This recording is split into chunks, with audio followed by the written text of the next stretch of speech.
Добро вечер, го следите дневникот во 22 часот. Еве ги настаните на денот. Цветковски поднесе кривична пријава против СДСМ. На Куманово и Летово му се заканува водна криза.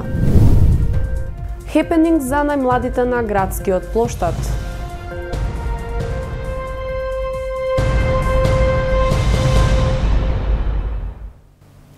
Стотина жители од железничка станица синоќа во 19 часот го блокираа стариот пат Куманово-Скопје. Револтирани што цел ден останале без електрична енергија. По 2 часа си заминаа дома откако интервенираа екипите на ЕВН.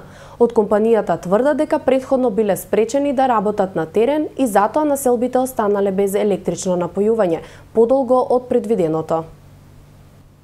Жителите на Черкеско село и железничка станица синоќа 2 часа го блокираа стариот пат Куманово-Скопје, незадоволни што цел ден останале без струја. Оваа радикална мерка уследи откако населбите не добиле електрично напојување до 18 часот како што било најавено, туку останале во мрак уште неколку часа. Патот е блокиран од проблеми од ЕВН што настанати денеска, негде оставале од 8 часот и почна нека интервенција тука далековод. И имале некои имотни правни односи нерешени со некој газда и сега сме исклучени од струја, село Черкес и железничка станица комплетно сме исклучени. Куманово работеа луѓе си отидоа пошто газите не даваат тама да се приклучи струја. Пошто е нивни лично имот тама без дозвола влекле, тама има некои судски проблеми. Од ЕВН цел ден не лажат. Баравме прием кај директор, дојдите доле да разговараме, тие се сокрија, не се јавија. Тоа беше не околу 16 часот. Не се јавија, телефонски се јавија, еве сега за 15 минута, за 20 минута, 15 минута, 20 минута. Собственик на имотот кој се наоѓа во близина на трафостаницата не сакаше да даде изјава пред камерата, но тврди дека од ЕВН сакаат да се приклучат на диво и да му го земат имотот. Од друга страна, портпаролот на ЕВН Македонија, Атанас Ковачевски, во телефонски разговор тврди дека во имотниот лист не стои името на наводниот собственик и дека истиот ја спречил екипата на ЕВН да ја изврши најавената интервенција. При работа на нашите екипи, на планиран прекин кој претходно е уредно најавен, во времето кога требало да заврши интервенцијата, собственикот на локалот кој се наоѓа во близина трафостаницата кај Југосоровина, каде што треба да биде вратено кабелот за да може да биде повторно воспоставен нормален режим на снабдување, не дозволил да се врати и настанувал недоразбирање. Јавајќи дека тоа е негова трафостаница и не дозволува било каква интервенција или работа на тој дел. Имајќи предвид дека ние веќе претходно ги имаме имотните листови каде што не стои неговото име, со интервенција на полицијата е обидено да може да се заврши работата за да корисниците кои се наоѓаат на тој потек и се снабдуваат со електрична енергија не останат без напојување повеќе од предвиденото. По полициската интервенција, екипите на ЕВН Македонија успеаа да ја завршат својата работа и селата повторно беа снабдени со електрична енергија.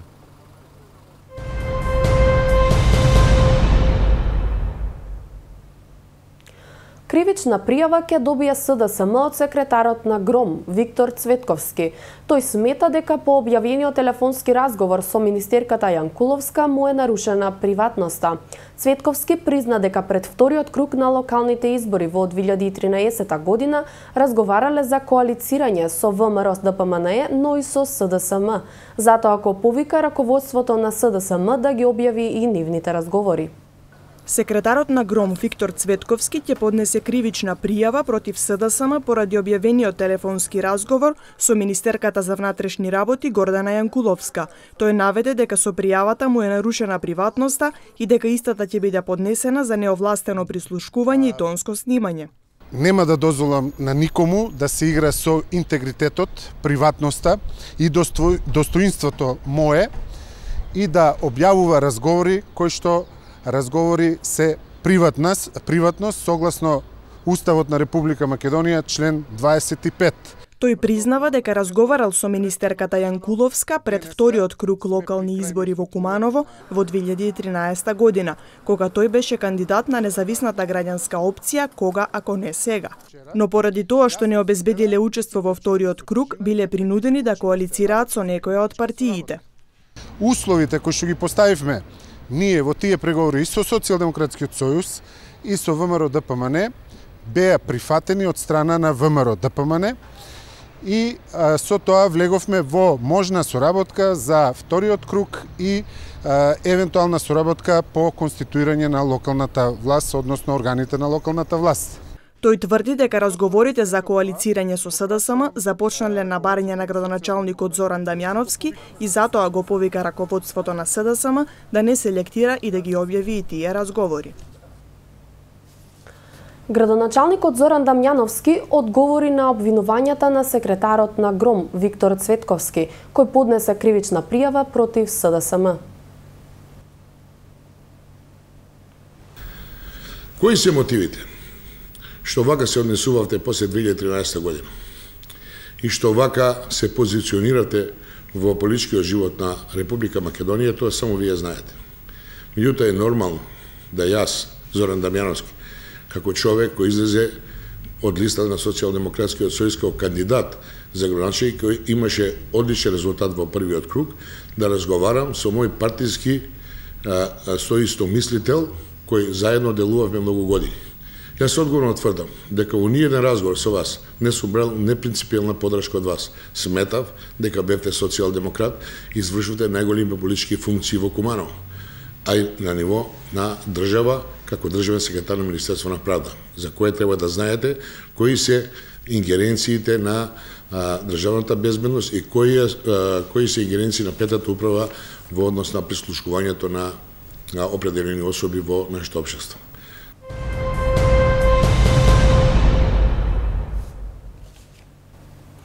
Раководството на водостопанство Кумановско-Липковско поле бара од јавното претпријатие Водовод да го сервисира за останатиот долг на испорачана вода, поради редовно одржување на водоснабдителниот систем. Во спротивно, граѓаните ќе останат без вода за пиење и ова лето. Водостопанство бара од Водовод да го плати за останатиот долг за потрошена вода за да се одржува водоснабдителниот систем, бидејќи поради големи дефекти и губење на водата по системот за наводнување Куманово по 2 месеци може да остане без вода. Моменталните ресурси на вода се над 20 милиони кубни метри, што е доволно за околу 2 месеци доколку не се интервенира на системот. Емрла Ушкини, раководител на сектор за одржување во водостопанство, информира дека тие од 15 април имаат законска обврска да го пуштат системот за наводнување, па резервите од 20 милиони ќе паднат на 4 и градот автоматски ќе остане без вода. Од предпријатието со став дека не станува збор за политички притисоци, туку локалната самоуправа и раководството на јавното предпријатие Водовод треба што поскоро да предложат програма за санација и да си ги плаќаат за останатите сметки за вода. Ние не можеме бесконечно долгот кон водостопанство да го зголемуваме и да не си ја вршиме својата дејност, за да функционираме како водостопанство нормално. Од аспект на водостопанство и обвинувањата кои одеа последните месеци, сакам да потенцирам дека договореното од кај министерот Михаил Цветков не се испочитува од страна на Водовод, а тоа е потпишување на договор во кој требаше да се дефинира и цена и начин и динамика на испорака на вода. Од наша страна доставивме договор со договорената цена и баравме потпишување на истиот. Раководството на Водовод Куманово и директорот Стојковски треба да дадат одговор зошто понудениот договор 2 дена после состанокот кон министерот не го потпиша. Директорот да објаснува дека јавното предпријатие Водовод им должи 1.300.000 евра, а на ЕВН 1.000.000 евра, што според него представува сериозен проблем во пресет на летниот период кога количините за вода се ограничени. Директорот на јавното претпријатие Водовод, Горан Стојковски, тврди дека за последната година и пол исплатиле 46 милиони денари од долгот, што е многу повеќе во однос на претходните 3 години. Тој ги отфрла обвинувањата дека не го сервисира долгот кон водостопанство. Они може да помогнат. И тоа многу лесно. А единство тоа што ќе го испочитува договорот што го направивме на 9 јули во Министерството за шумарство и водостопанство, каде што беше договорено цена на вода да биде 4,5 денари. Од тој договор апсолутно немаме ништо. И понатаму не фактурира со 6,7 денари и се прави еден фиктивен, верувате, апсолутно непостоечки долг за кој што они веруваат. За последнава година и по сите основи, значи од наша сметка, со цесии, преку извршител, имаат земено 46 милиони денари. За претходни 3 години водостопанство Кумановско-Липковско поле нема добиено толку пари од ЈП Водовод. Значи единствено што треба да направат е да го испочитуваат договорот.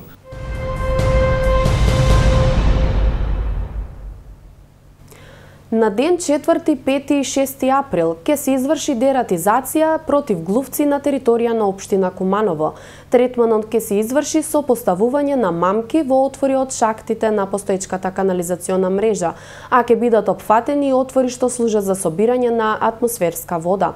Препаратот што ќе се користи спаѓа во група на антикоагуланти и ќе биде во облик на парафински блок. Се предупредуваат граѓаните да не се движат во близина на поставените мамки, а во случај на наоѓање на отровот да не го допираат.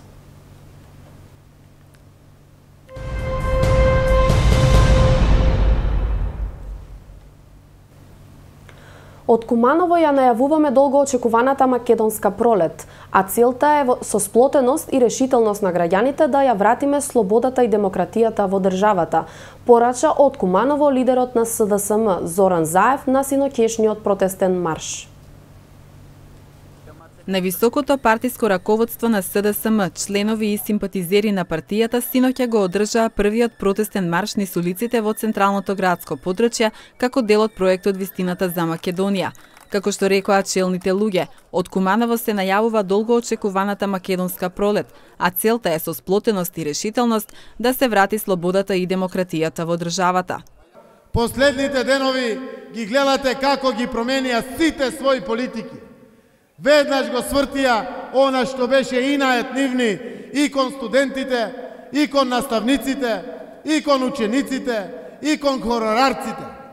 Кога што тврдеа цел период дека се тврдокорни и не отстапуваат, еве во последните 2 месеци се дадоа, се отстапија, денеска и да им побарате вие Куманово да стане главен град на Македонија и тоа ќе ви го дадат. Според генералниот секретар на Социјалдемократскиот сојуз Оливер Спасовски, на Македонија и е потребно ослободување од, како што ја нарекува, ненародната власт. Денеска се случува воздигнување на слободарскиот дух кај граѓаните на Република Македонија. И тоа е посебно задоволство. Ова што денеска се случува во Куманово ќе продолжи да се случува и низ другите градови на Република Македонија. Да покажеме дека не сакаме да трпиме, не сакаме да бидеме уценувани, сакаме слобода, сакаме демократија, сакаме луѓе честни кои што ќе ја водат Република Македонија.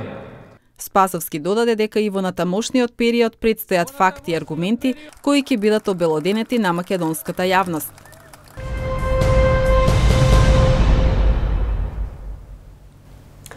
Со програмата Воведување на почит кон различностите и мултикултурализмот во раниот детски развој, поддржана од УНИЦЕФ и Британската амбасада, децата од предшколска возраст учеа за почитување на разликите. Преку заеднички активности најмладите од различни етнички групи денеска учествуваа на хепенинг на градскиот плоштад. Децата од градинката Ангел Шајче денеска на градскиот плоштад изведоа хепенинг насловен како Дружината Мела денес е цела. Овој хепенинг е дел од програмата Воведување на почит кон различностите и мултикултурализмот во раниот детски развој во Македонија, која ја спроведува УНИЦЕФ, Британската амбасада и Министерството за труд и социјална политика. Различности, не само по родова различност, по способности, по тоа по интелектуалните способности на децата, по местото на живење, што значи сите различности што можат да постојат се опфатени со овој проект и мултикултурализмот каде што се опфатени сите деца од сите етнички заедници кои ја посетуваат нашата установа. Представникот на УНИЦЕФ Ражам Сефер Барада смета дека преку овој проект децата ќе научат да ги почитуваат врсниците различни од себе. Целта е на едно место да се дружат деца од различни етнички заедници, култури и способности. Идејата е преку заеднички активности да научат како да ги вреднуваат и почитуваат разликите кои што ги има меѓу нив. Кумановската градинка е една од 10 установи вклучени во овој пилот проект.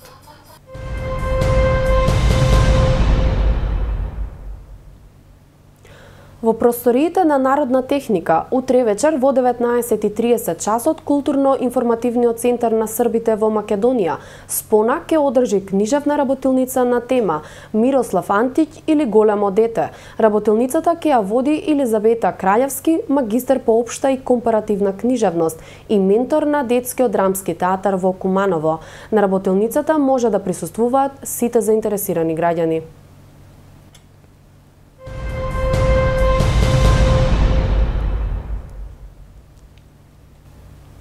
Кумановската полиција поднесе кривични пријави против 2 лица од Куманово, бидејќи неовластено произведувале и продавале дрога. СВР Куманово поднесе кривични пријави против 2 лица поради сомнение дека неовластено произведувале и пуштале во промет наркотични дроги. Кај едниот во март бил извршен претрес и биле пронајдени 92 грама марихуана и 11.000 денари кои потекнувале од продажба на дрога. На него за постапката му е одредена мерка притвор во траење од 30 дена. Во вториот случај, осомничениот наводно во јуни од надворешната страна на казнено-поправната установа затвор Куманово фрлил најлонска кеса со 16 грама марихуана и мобилен телефон за да овозможи употреба на дрога на поголем број осудени лица. 49-годишна Кумановка исчезнала во среда. Од полициската станица во Куманово соопштија дека таа околу 11 часот од својот дом заминала во непознат правец. Полицијата презема мерки за нејзиното пронаоѓање.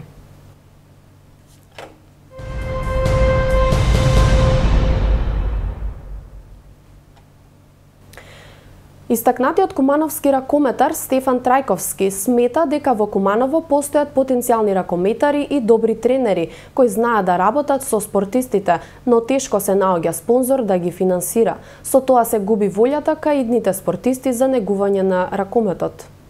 Во Куманово постојат потенцијални ракометари и добар спортски дух, но недостасува спонзор кој сето тоа ќе може финансиски да го поддржи, вели еден од поистакнатите кумановски ракометари Стефан Трајковски. Тој наведе дека по згаснувањето на ракометниот клуб Куманово згаснала и надежта за овој спорт во градот.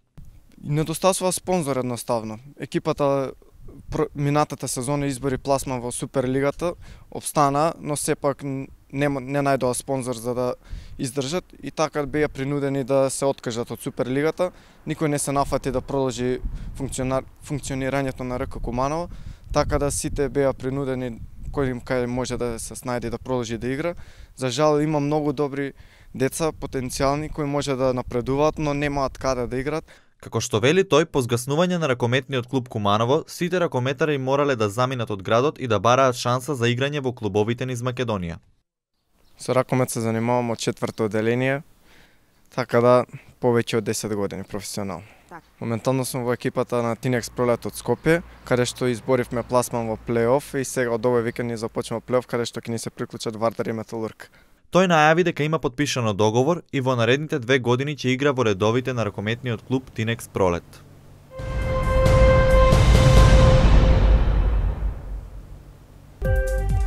Времето во Куманово денеска е умерено облачно со минимална температура од -2 степени, а максималната до 10 степени Целзиусови.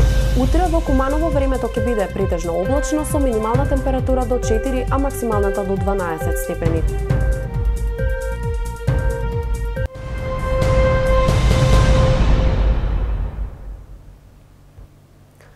Со информацијата за времето го завршуваме дневникот до 22 часот. Ви благодарам на вниманието, имајте пријатна вечер.